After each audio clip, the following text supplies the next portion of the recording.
ಜೀವನಿಗೆ ಈ ದೇಹದ ಒಳಗಿರುವ ಎಲ್ಲ ಇಂದ್ರಿಯಗಳು ಯಾವಾಗ ಪ್ರಕಾಶ ಅಂದರೆ ಕಿವಿ ದೇವರ ಕಥೆಯನ್ನೇ ಕೇಳಬೇಕು ಅನ್ನೋ ಬುದ್ಧಿ ಇದೆ, ಕಣ್ಣು ದೇವರನ್ನು ನೋಡಬೇಕು, ಭಾಗವತಾದಿಗಳನ್ನು ನೋಡಬೇಕು ಅನ್ನೋದು ಉಂಟಾದಾಗ ದೇವರು ನೋಡೋದರಲ್ಲಿ, ಪಾಠ ಪ್ರವಚನದಲ್ಲಿ, ದಾನ ಧರ್ಮದಲ್ಲಿ, ಸಾತ್ವಿಕ ಕಾರ್ಯದಲ್ಲಿ ಸುಖ ಅಂತ ಅನಿಸುತ್ತೋ ತಿಳ್ಕೊಳ್ಳಿ, ಆಗ ಅವನಲ್ಲಿ ಸತ್ವಗುಣ ಜಾಗೃತ ಆಗಿದೆ. ನಿಮಗೆ ನೇರ ಹೇಳಬೇಕಂದ್ರೆ ಪ್ರವಚನ ಕೇಳುವಾಗ ತುಂಬ ಇಂಟ್ರೆಸ್ಟ್ ಬರ್ತಾ ಇದೆ, ಎಲ್ಲ ಮರ್ತು ಹೋಗ್ತಾ ಇದೆ, ಮನೆ ಮರ್ತು ಹೋಗಿದೆ, ಮನಿ ಮರ್ತು ಹೋಗಿದೆ, ಟೈಮ್ ಮರ್ತು ಹೋಗಿದೆ, ವಾಚ್ ಕಡೆ ನೋಡ್ತಾ ಇಲ್ಲ, ಹಾಗಾದ್ರೆ ತಿಳ್ಕೊಳ್ಳಿ ಸತ್ವಗುಣ ಜೋರಾಗಿದೆ. ನೀವು ತಿರುಗಿ ನೋಡ್ತಾ ಇದ್ದೀರಿ ಅಂದರೆ ಸತ್ವಗುಣ ಇಲ್ಲ. ನಿಮಗೆ ಬೋರ್ ಆಗ್ತಾ ಇದೆ ಅಂತ ಅರ್ಥ. ಬೋರ್ ಆಗಬಾರ್ದು, ಸಂತೋಷ ಆಗಬೇಕು, ದೇವರನ್ನು ನೋಡುವಾಗ ಆನಂದ ಆಗಬೇಕು, ದೇವರ ಕಥೆ ಕೇಳುವಾಗ ಆನಂದ ಆಗಬೇಕು. ಆಗ್ತಾ ಇದ್ದರೆ ಅದು ಸತ್ವಗುಣದ ವೃದ್ಧಿ ಅಂತ ತಿಳ್ಕೊಳ್ಳಿ. ದೇವರು ನಿಮ್ಮಲ್ಲಿ ನಿಂತು ಆ ಸಾತ್ವಿಕ ಗುಣ ಪ್ರಾಚುರ್ಯವನ್ನು ಮಾಡ್ತಾ ಇದ್ದಾನೆ ಅಂತ ತಿಳ್ಕೊಳ್ಳಿ. ಲೋಭ ಪ್ರವೃತ್ತಿರಾರಂಭ ಕರ್ಮಣಾಮಶಮಸ್ಮೃಹ ರಜಸ್ಯೇತಾನಿ ಜಾಯಂತೆ ವಿವೃದ್ಧ ಭರತರ್ಷಭ. ತುಂಬ ಒಳ್ಳೆ ಮಾತುಗಳು. ನಾವು ಸಾತ್ವಿಕರೋ, ನಾವು ರಾಜಸರೋ, ನಾವು ತಾಮಸರೋ, ನಮ್ಗೆ ಯಾರೂ ಸರ್ಟಿಫಿಕೇಟ್ ಕೊಡೋದು ಬೇಡ. ನಮ್ಮ ಸರ್ಟಿಫಿಕೇಟ್ ನಮ್ಮ ಕೈಲೇ ಕೊಟ್ಬಿಟ್ಟಿದ್ದಾನೆ, ನೀವೇ ಸೈನಾಕ ನೀವೇ ತೊಗೊಂಡ್ಬಿಡಿ ಅಂತ. ರಜೋಗುಣದ ಕಥೆ ಏನು? ಎಲ್ಲಿ ಲೋಭ ಬರುತ್ತೆ, ಏನೇ ಆದರೂ ಈ ದುಡ್ಡು ಬಿಡಬಾರ್ದು, ಏನಾದರೂ ನಾನು ಮಾಡಲೇಬೇಕು, ವ್ಯರ್ಥವಾದ ಕರ್ಮದಲ್ಲಿ ಅನ್ನ ತೊಡಗಿಸಿಕೊಳ್ಳೋದು, ವ್ಯರ್ಥವಾದ ಉದ್ಯೋಗ, ಕಾಮಕರ್ಮದಲ್ಲಿ ಆಸಕ್ತಿ, ಹೆಚ್ಚು ಧನ ಸಂಗ್ರಹ, ಆಶೆ, ಅಶಮಃ ಅಂದರೆ ಮನಸ್ಸಿಗೆ ತೃಪ್ತಿ ಇಲ್ಲ, ಉಪರತಿ ಅಂದರೆ ರೆಸ್ಟು, ಸಾಕಪ್ಪ ಅನ್ನೋ ಬುದ್ಧಿ, ಸಾಕಪ್ಪ ಸಾಕು. ನೋಡಿ, ದಿನ ಬೆಳಗಾದ್ರೆ ಅನ್ನ ಸಾರು ಕಾಫಿ ಉಪ್ಪಿಟ್ಟು ತಿಂತೀವಿ, ಸಾಕಂತ ಅನಿಸೋದೇ ಇಲ್ಲ. ಹಾಗೆ ಈ ಕಣ್ಣಿಗೆ ನೋಡಿದ್ರೆ ಸಾಕಂತ ಅನ್ನಿಸ್ಬೇಕು, ಅನಿಸಲ್ಲ. ಎಷ್ಟು ಎಪಿಸೋಡ್ ಆದರೂ ನಾಳೆ ಏನು ಬರುತ್ತೋ ನೋಡಿದ್ದು, ಏನು ಇಂಟ್ರೆಸ್ಟಿಂದ ನೋಡ್ತಾ ಇದೆ, ಏನು ಇಂಟ್ರೆಸ್ಟಿಂದ ಕೇಳ್ತಾ ಇದೆಯಲ್ಲ, ಇದು ರಜೋಗುಣದ ಹೆಚ್ಚುಗಾರಿಕೆ ಅಂತ ತಿಳ್ಕೊಳ್ಬೇಕು. ಒಂದಲ್ಲ ಒಂದಿನ ಈ ಭೋಗ ಸಾಕು ಅಂತ ಬರಬೇಕು. ಎಷ್ಟು ವಯಸ್ಸಾದರೂ ಕೆಲವರು ನೋಡಿ ಪೂರ ಹಲ್ಲೆಲ್ಲ ಗೋವಿಂದ ಆಗಿರುತ್ತೆ, ಟಾರ್ಚ್ ಹಾಕಿ ಹುಡುಕಿದ್ರು ಬಾಯೊಳಗೆ ಒಂದು ಹಲ್ಲಿರಲ್ಲ. ಚಕ್ಲಿ ಬೇಕಾ ಅಂದರೆ ಬೇಡ ಅಂತ ಅನ್ನಲ್ಲ, ಸಾರೊಳಗೆ ಹಾಕಿ ಅಂತಾರೆ, ಅಥವಾ ನೀರೊಳಗಾರು ಹಾಕಿ ಅಂತಾರೆ, ಕಡೆಗೆ ಮಿಕ್ಸಿ ಮಾಡಿ ಪೌಡ್ರ್ ಮಾಡಿ ಆದರೂ ಕೊಡಿ ಅಂತಾರೆ. ವಿನ ಅದು ಹಲ್ಲಿಲ್ಲದೆ ಇದ್ರೆ ಬೇಡ, ತಿನ್ನುವ ಬುದ್ಧಿ ಸಾಕು ಅಂತ ಬಾರದಿದ್ದರೆ ಇದು ರಜೋಗುಣದ ಮಹಿಮಾ ಅಂತ ತಿಳ್ಕೊಳ್ಳಿ. ಒಂದು ಲೋಭತನ, ವ್ಯರ್ಥವಾದ ಉದ್ಯೋಗ, ಆಮೇಲೆ ಮನಸ್ಸಿಗೆ ಶಾಂತಿ ಇಲ್ಲದೆ ಇರ್ತಕ್ಕಂಥದ್ದು, ಯಾವಾಗಲೂ ನೆಮ್ಮದಿ ಅದು ಬೇಕು. ಕೆಲವರು ತುಂಬ ದುಡಿತಾರೆ, ಎಂಜಾಯ್ ಮಾಡಲಿಕ್ಕೂ ಪುರ್ಸೊತ್ತಿಲ್ದಷ್ಟು ದುಡಿತಾರೆ. ಕೆಲವರು 70-75 ಆದರೂ ಕೆಲಸಕ್ಕೆ ಹೋಗ್ತಿರ್ತಾರೆ, ಸಂಪಾದನೆ ಮಾಡ್ತಿರ್ತಾರೆ. ಕೇಳಿ ಅವ್ರನ್ನ, ಯಾಕಿನ್ನೂ ದುಡಿತಾ ಇದ್ದೀರಿ? ಆತ ಹೇಳ್ತಾನೆ, ಮುಂದೆ ಚೆನ್ನಾಗಿರ್ಬೇಕಲ್ಲ ಆಚಾರ್ಯರೇ. ಮುಂದೆನಾ? ಈಗ 75, ಇನ್ನು ಮುಂದೆ ಯಾವ ಕಡೆ ಬರುತ್ತ್ರಿ? 25 ಆದವ್ರಿಗೆ ಮುಂದೆ ಅನ್ನೋ ಶಬ್ದ ಇಲ್ಲದೆ ಇದ್ದ ಮೇಲೆ 75 ಆದವ್ರಿಗೆ ಎಲ್ಲಿ ಮುಂದೆ ಅಲ್ವಾ? ಹಾಗಾದರೆ ಸಂತೋಷ ಹೊಸದ್ರಲ್ಲಿಲ್ಲ, ಇದ್ದದ್ರಲ್ಲಿಯೇ ಸಂತೋಷ ಪಡೋದಾದರೆ ಪಡಬಹುದು, ಇಲ್ದಿದ್ರಿಲ್ಲ. ಈ ಬುದ್ಧಿ ಬರಲ್ಲ. ರಜೋಗುಣ ಪ್ರಾಚುರ್ಯ ಇದ್ದವರಿಗೆ ಮತ್ತು ಲೋಭ, ಅಷ್ಟು ದೊರಕಿದರೂ ಮತ್ತಷ್ಟರಾಸೆ, ಕಷ್ಟ ಬೇಡೆಂಬ, ಇದು ರಜೋಗುಣದ್ದು. ಅಪ್ರಕಾಶೋ ಅಪ್ರವೃತ್ತಿಶ್ಚ ಪ್ರಮಾದೋ ಮೋಹ ಏವ ಚ ತಮಸ್ಯೇತಾನಿ ಜಾಯಂತೆ ವಿವೃದ್ಧೇ ಕುರು ನಂದನ. ಅರ್ಜುನ, ಎಲ್ಲಿ ತಮೋಗುಣ ಜೋರಾಗಿರುತ್ತೆ ಅಲ್ಲಿ ಅಪ್ರಕಾಶ. ಅಪ್ರಕಾಶ ಅಂದರೆ ಯಾವ್ಯಾವ ಇಂದ್ರಿಯಗಳು ಏನೇನು ಮಾಡಬೇಕೋ ಅದು ಮಾಡೋಲ್ಲ. ಕಿವಿ ಇದೆ ಕೇಳಲ್ಲ, ಕಣ್ಣು ಇದೆ ಕಾಣಲ್ಲ, ಕಾಲಿದೆ ನಡೆಯೋಕ್ಕಾಗಲ್ಲ. ಹಾಗಾದರೆ ತಮೋಗುಣ ಜೋರಾಗ್ತಾ ಇದೆ. ಅಂದರೆ ನಿಮ್ಮ ಕಣ್ಣು ಕೈಕಾಲು ಕಿವಿ ಎಲ್ಲ ಚೆನ್ನಾಗಿದೆ ಅಂದರೆ ದೇವರ ದಯ. ನಿಮ್ಮಲ್ಲಿರುವ ಸಾತ್ವಿಕ ಗುಣಕ್ಕೆ ಮೆಚ್ಚಿ ಭಗವಂತ ಸಾಧನೆಗಾಗಿ ಅದನ್ನೆಲ್ಲ ನಿಮ್ಮ ಹತ್ರನೇ ಇಟ್ಟಿದ್ದಾನೆ. ದಿನಾಗಲೂ ಪ್ರವಚನಕ್ಕೆ ಹೋಗ್ತೀರಿ, ಅದಕ್ಕೆ ನಿಮ್ಮ ಕಿವಿನ ನಾನು ನೋಡ್ಕೊಳ್ತೀನಿ ಅಂತಾನೆ. ದಿನಾಚಾರ್ಯರ ಶಾಸ್ತ್ರ ಅಧ್ಯಯನ ಮಾಡ್ತೀರಿ, ಹಾಗಾದ್ರೆ ನಿಮ್ಮ ಕಣ್ಣು ನಾನು ನೋಡ್ಕೊಳ್ತೇನೆ ಅಂತಾನೆ. ಇದು ಭಗವಂತನ ಅನುಗ್ರಹ, ಇದು ಪ್ರಕಾಶ. ಅಪ್ರಕಾಶ ಅಂದರೆ ಇಂದ್ರಿಯಗಳ ಪಾಠವ ಇದೆ, ಗೋಳಕ ಇದೆ, ಪ್ರಯೋಜನ ಇಲ್ಲ. ಅಪ್ರವೃತ್ತಿ, ನಿರುದ್ಯೋಗ, ಏನು ಕೆಲಸ ಮಾಡೋದೇ ಇಲ್ಲ, ಸುಮ್ಮನಿರೋ, ತಪ್ಪದು. ಜಗದ್ಗುರು ಮಧ್ವಾಚಾರ್ಯರು ಹೇಳ್ತಾರೆ, ಕುರುಭುಂಕ್ಷ್ವಚ ಕರ್ಮ ನಿಜಂ ನಿಯತಂ ಹರಿಪಾದ ವಿನಮ್ರಧಿಯ ಸತತಂ. ಕುರು ಆಮೇಲೆ ಭುಂಕ್ಷ್ವ, ಮೊದಲನ ಪಾಲಿನ ಕರ್ತವ್ಯವನ್ನು ಮಾಡು. ಯಾವಾಗಲೂ ನಮ್ಮ ಪಾಲಿನ ಕರ್ತವ್ಯ ನಾವು ಮಾಡ್ತಾ ಇರಬೇಕು. ನಮ್ಮಲ್ಲೆಲ್ಲ ಹಿರಿಯರ ಬಗ್ಗೆ ಹೇಳುವಾಗ ಹೇಳೋರು, ನಮ್ಮ ತಾತ 96 ವರ್ಷ ಸಾಯೋ ತನಕ ಅವ್ರ ಕೆಲಸ ಅವರೇ ಮಾಡ್ತಿದ್ರು. ಗ್ರೇಟ್ ಅದು. ನೀವೇನು ಬೇರೆ ಮಾಡಬೇಡಿ, ನಿಮ್ಮ ಕೆಲಸ. ಕೆಲವ್ರಿಗೆ ಕೂತಿರೋದು ಅಂದರೆ ಏನೋ ಖುಷಿ. ಆ ಈಸಿ ಚೇರ್ ಮೇಲೆ ಒಂದು ಕೈಲಿ ಮೊಬೈಲು, ಒಂದು ಕೈಲಿ ರಿಮೋಟು. ಯಾವ ಕೈನಾದರೂ ಫ್ರೀ ಆದರೆ ಆ ಕೈಯಲ್ಲಿ ಕಾಫಿ ಇಟ್ಕೊಂಡು ಅದ್ರ ಮೇಲೆ ಕೂತು ಆರಾಮಿರಬೇಕು. ಹಾಗೆಲ್ಲ ಅನ್ನಬಾರ್ದು, ಯಾವಾಗಲೂ ಚಟುವಟಿಕೆಯಿಂದ ಇರಬೇಕಂತ. ಈ ಆಲಸ್ಯವಾಗಿ ಕೂತ್ಕೊಳ್ಳೋದು ಇದೆಯಲ್ಲ, ಇದು ತಮೋಗುಣದ ವ್ಯಾಪಾರ. ಪ್ರಮಾದ,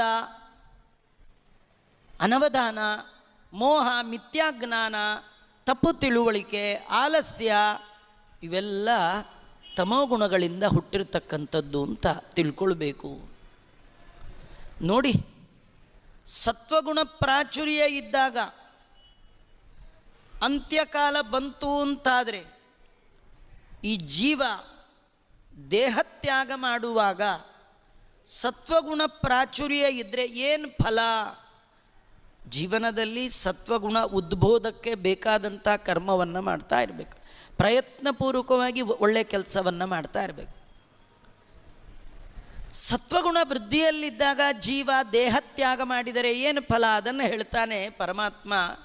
ಯದಾ ಸತ್ವೇ ಪ್ರವೃದ್ಧೇತು ಪ್ರಲಯಂ ಯಾಂತಿ ದೇಹಭೃತ್ ತದೋತ್ತಮ ವಿದಾಂ ಲೋಕಾನ್ ಅಮಲಾನ್ ಪ್ರತಿಪದ್ಯತೆ.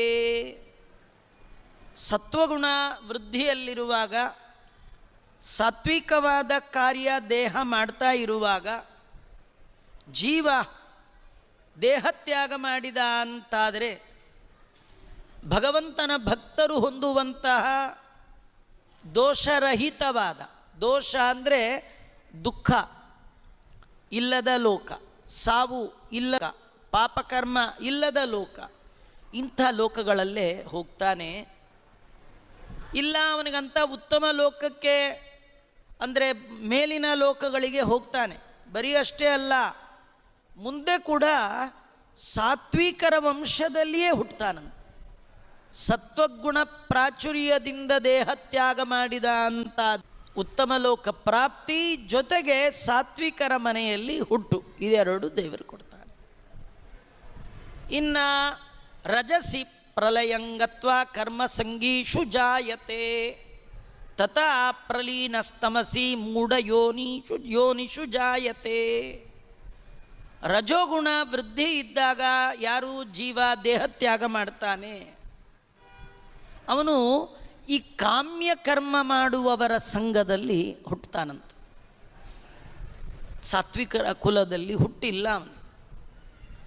ಅದೇ ಪ್ರಕಾರಕವಾಗಿ ತಮೋಗುಣ ಅದು ಪ್ರವೃದ್ಧ ಆಗಿರುವಾಗ ದೇಹತ್ಯಾಗ ಮಾಡಿದ ಅಂತಾದರೆ ಮೂಢಯೋನೀಷು ಜಾಯತೆ, ದೈತ್ಯ ಕುಲದಲ್ಲಿ ಹುಟ್ಟುಬಿಡ್ತಾನೆ. ಆದ್ದರಿಂದ ಸಾತ್ವಿಕ ಕರ್ಮವನ್ನೇ ಮಾಡಬೇಕು. ಸಾತ್ವಿಕ ಕರ್ಮವನ್ನು ಮಾಡಿದ್ರೆ ಮತ್ತೇನು ಫಲ?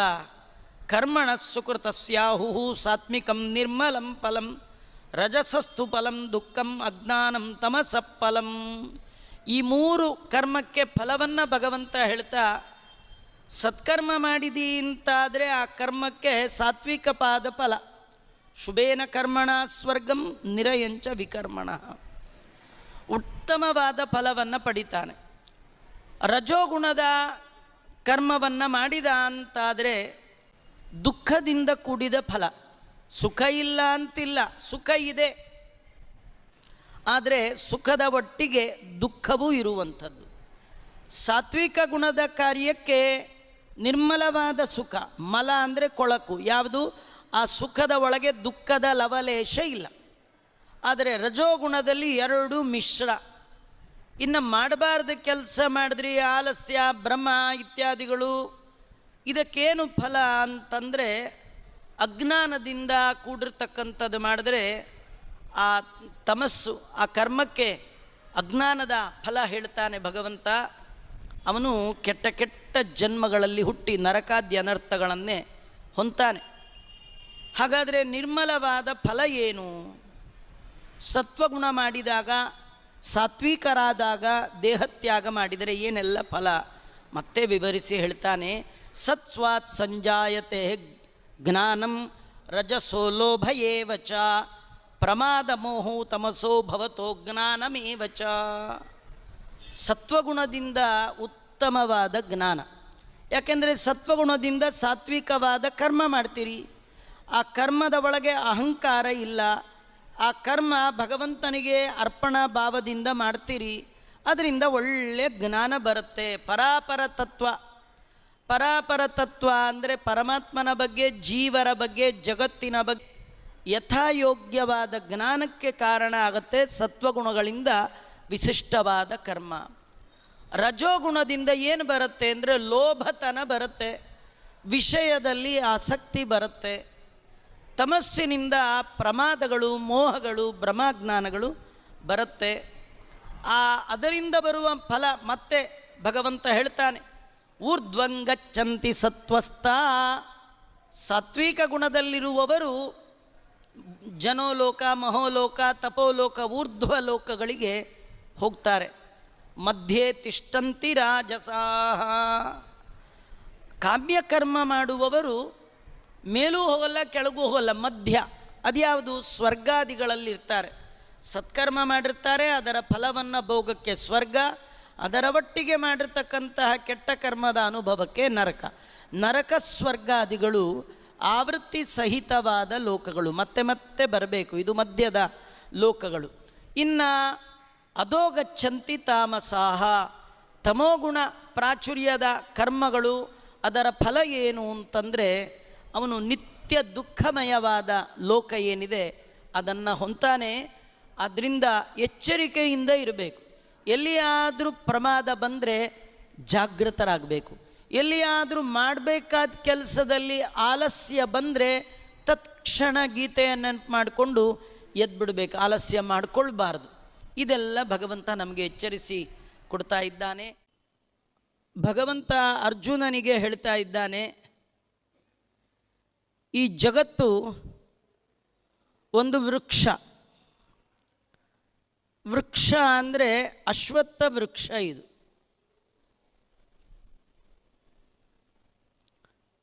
ಇದಕ್ಕೆ ಆಧಾರ, ಆಶ್ರಯ ಭಗವಂತ. ಜಗತ್ತಿಗೆ ಆಶ್ರಯನಾದ ಭಗವಂತನ ಮಹಿಮೆಯನ್ನು ವರ್ಣಿಸುವಂತಹ ಅಧ್ಯಾಯ ಇದು. ಆದ ಕಾರಣ ಇದಕ್ಕೆ ಪುರುಷೋತ್ತಮ ಯೋಗ ಅಂತ. ಇದು ಪ್ರತಿನಿತ್ಯ ನಮ್ಮಲ್ಲಿ ಪಾರಾಯಣ ಮಾಡುವ ಸಂಪ್ರದಾಯ. ಊಟಕ್ಕೆ ಮೊದಲು 20 ಶ್ಲೋಕಗಳ 15ನೆಯ ಅಧ್ಯಾಯ ಪುರುಷೋತ್ತಮ ಯೋಗ ಪಾರಾಯಣ ವಿಶಿಷ್ಟವಾದ ಫಲವನ್ನು ತಂದುಕೊಡುವಂಥದ್ದು, ಭಗವಂತನ ಚಿಂತನೆಯನ್ನು ತಂದುಕೊಡುವಂಥದ್ದು. ಈ ಜಗದಾಖ್ಯ ವೃಕ್ಷವನ್ನು ವರ್ಣನೆ ಮಾಡ್ತಾ, ಇದನ್ನು ತಿಳಿದರೆ ದೇವರನ್ನು ತಿಳಿದ ಹಾಗೆ,